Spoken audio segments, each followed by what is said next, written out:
Coffee with the Editor is proudly brought to you by IRZ and the Railway Safety Regulator, Informal. Dr. Qunta, lovely to have you here for the impromptu Coffee with the Editor here at the Rail Safety Regulators Annual Safety Conference.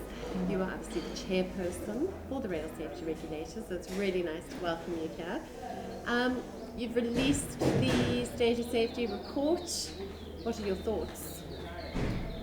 My thoughts are that there's quite a lot of work still to be done. The industry is not in a good state. There's still a lot of complaints from the people being served, the commuters. Is there an improvement? Slightly, there is an improvement, but I'm not happy with it. We can still do more, we can still do better. As I was listening earlier to the presentations of the real people's experiences, what they're experiencing when it comes to rail commuting, those rail commuters, it's sort of something very touching that says we could do better. Absolutely. That there's a lot to be done. So yes, that's my feeling, that as the regulator, what can we add? What can you do more? How do we raise the standard? How do we raise the bar for the operators? Because operators are obliged to comply with whatever the regulator said. So we do have a big role to play in terms of setting the right standard and therefore enforcing compliance. Well, there must be an art to balancing what is required in terms of being compliant and still servicing the needs of the commuter. The days of the passer's license being withdrawn and the impact that would have on commuters' day-to-day lives. What is that balance? How do you manage that? It's a very complex one. It's been a big issue in the past, but I'm using cautiously the word in the past because recently we've taken an approach as the board that says when the regulator was put into place with an enabling legislation, it provides the regulator with instruments that we're supposed to use to enforce compliance. There's whole issue of emotion when it comes to grounding of trains. Yeah. I don't think it's something as a regulator that we should be more concerned, more than the lives that get lost. When, for instance, the CAA ground a plane, the plane is grounded. The plane is grounded and that's it. Whether you have your ticket that you've already bought, tough luck, But why should we have those issues that says, how are people going to get to work if the regulator grounds a train? So should they die first? What's better? That they didn't get to work today because there was no train, than them dying? Which one would you want to balance? So I've taken a stance that says, as long as the operators do not want to comply, there shall be no train, because those lives are available as same way as those of you guys that are using the airlines. Yes. We can't value the rail commuter's life less than your life because you are flying, you are using airline. So in my view, I think we should just take it from there. So this balance that you are referring to, I've already taken a stance. When I started with the regulator, I got confused because there was so much of that, and it was raising emotion. Do you understand? You're going to ground the economy. Economy is too bad. People are going to lose jobs if they can't get. Every time the train is late, every time the train doesn't page, what do people do? Take a taxi. Exactly. So now if they are grounded because they're not compliant or because we are fearing for the lives of the commuters, then it must be a big issue. I don't think so. Is there still quite a bit of or a lot of political interference in the whole process? That's how it looks from an outside perspective. Well, with the current minister, I wouldn't want to lie. He has said several times, repeatedly, that he will not interfere with the operations of the regulator. The regulator must do his job.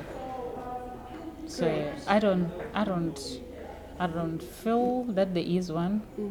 Of course, we've had issues in the past where perhaps the minister would not understand our point of view as the regulator, but that was in the past. Okay. Yes, and I also think that it was because we didn't have enough time to engage with him. Had we had time to engage with him, he would have understood our viewpoint and what the regulator stands for. I'm seeing a more positive feeling around rail and passenger transport, and I don't know if it's because the new trains are going to be coming into service or because signalling is now being, I don't want to say signalling is now resolved, but it is in the process of being resolved. So I think there is light at the end of the tunnel, and it's not an oncoming train. Of course, that's what one wants to see. Yeah. If you feel that way, I'm actually happy. Yeah. Because sometimes when you're listening to the media and the issues that the media are bringing forth, it's all doom and gloom. So they don't really give you a picture of the industry that is improving. That is why I keep saying we have to keep working harder and practice different things. What we've done might have not worked because we don't see the results. Yes. Because we want to see particular results, we have to try different strategies. Absolutely. So they say, because we can't keep doing the same thing when we don't see the results. It just engages, it just forces us and compels us to do more and to do different things, to try different things until we get the results that are so desired. There's also a new strategy coming out for the Rail Safety Regulator. The Restbased approach that has been adopted, yes. We are already on using that methodology now in formulating a strategy and also in setting our key performance areas. But I don't really see that impacting that much on the attitude and the capacity of the operators, because we need to balance. There's capacity issues and there's attitude issues.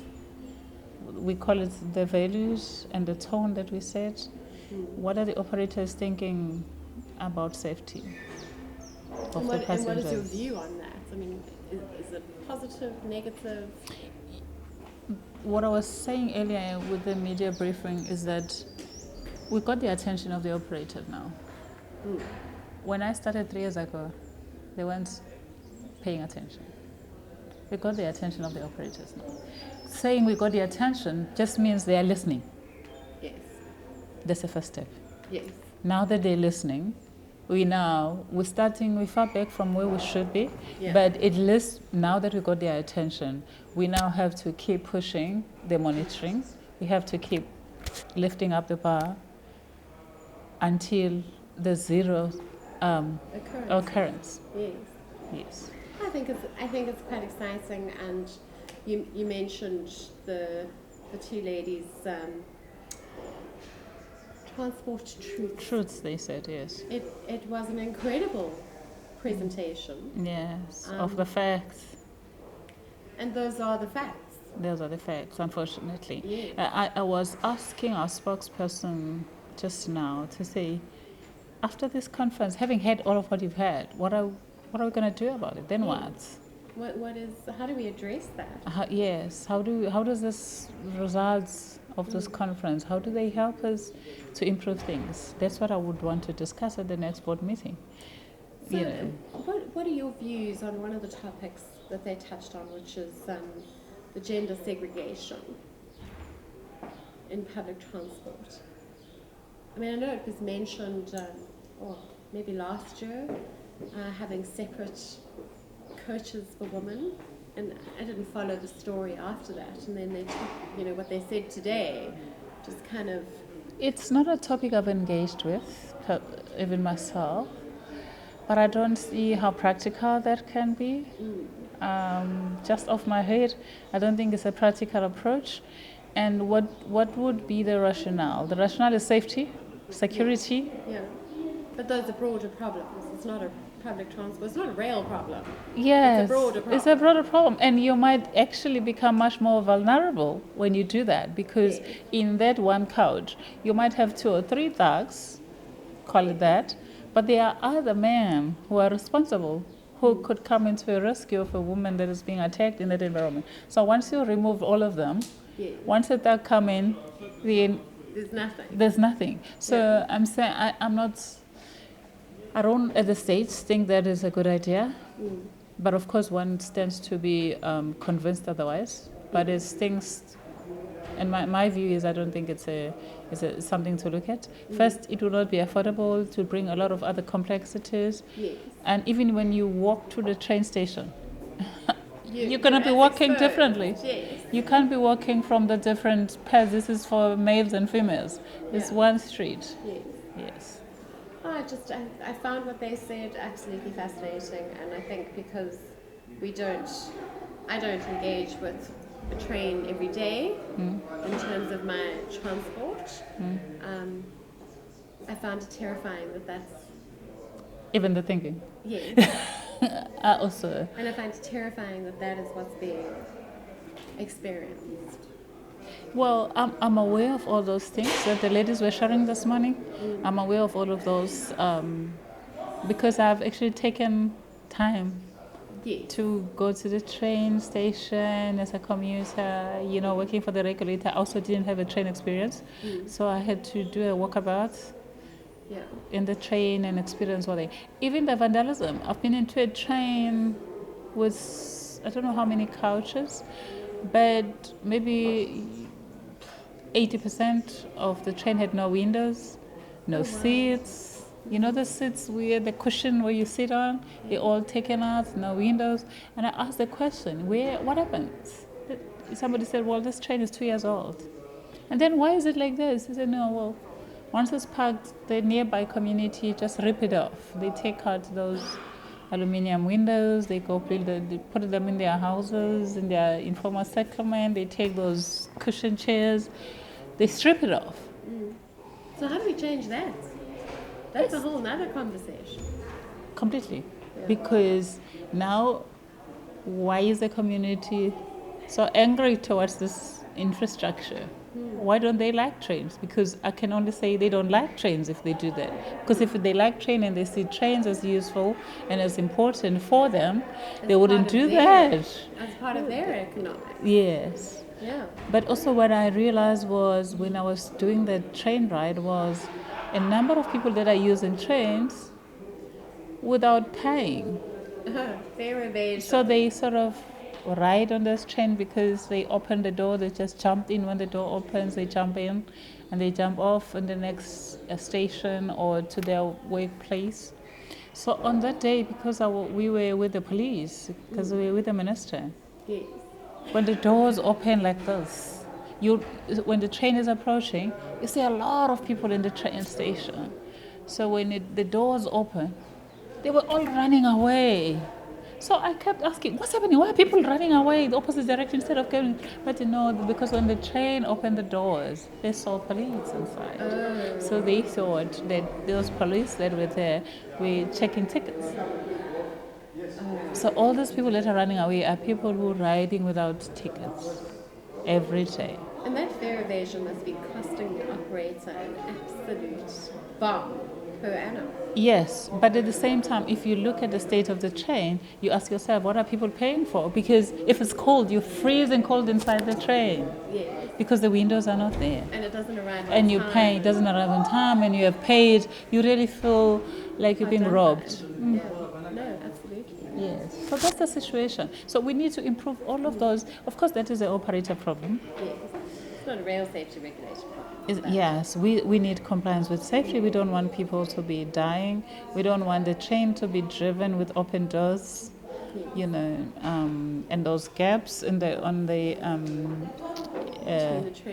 the train and the platform. Yes, those are the issues that we have to keep ensuring that the operators are paying attention to. Your views over the next year, so when I sit down with you next year, what are we going to be saying? There will be a reduction in the occurrences. the regulator itself will be taken much more seriously, and there will be more regulations into the particular areas that we found wanting. You know, your communication protocols that we are putting in place now.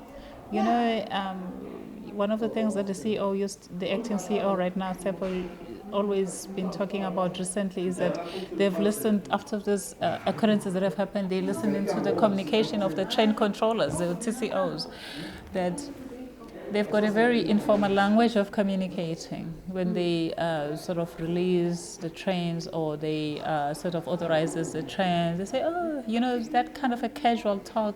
There is no communication protocol like you would find in the security industry, in the aviation industry, that you are serious about what you are doing. Yes. So as a result, the whole concept of controlling the train, you know, allowing, authorizing, you know, whether it can move into the next station, whether it can to a particular point, it's not being done professionally. But we busy as a regulator putting a communication protocol that we will now have to enforce compliance, and those TCOs have got to be trained how to communicate in a formal language, you know, in a language that really communicates seriousness of the work that is being done. Well, I look forward to that. And I wish you well.